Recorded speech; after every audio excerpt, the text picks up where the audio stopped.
মঙ্গলবার রাতে ঢাকার খিলক্ষেত এলাকায় পুলিশের গাড়ি থেকে ছিনিয়ে নেওয়ার পর এক সন্দেহভাজন ধর্ষককে জনতা বেধড়ক মারধর করে।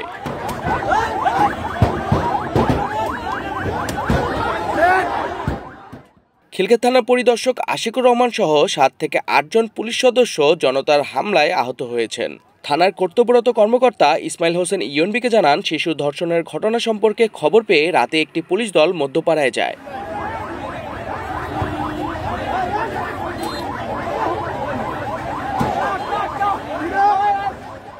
কর্তব্যরত কর্মকর্তা আরও জানান, পুলিশ সন্দেহভাজন ব্যক্তিকে আটক করে, কিন্তু যখন তাকে থানায় নিয়ে যাওয়া হচ্ছিল তখন উত্তেজিত জনতা পুলিশের গাড়িতে হামলা চালিয়ে তাকে ছিনিয়ে নেয়। তারা তাকে নির্মমভাবে মারধর করে, যার ফলে সে গুরুতর আহত হয়।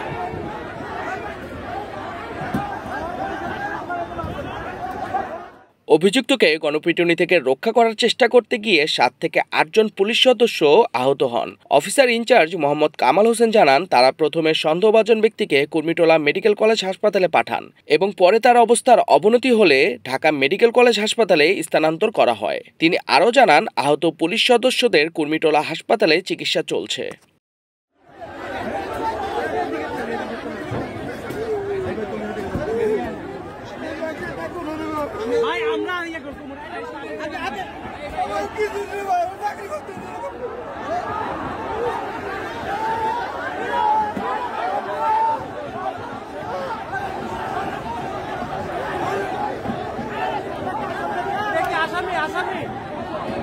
আসামি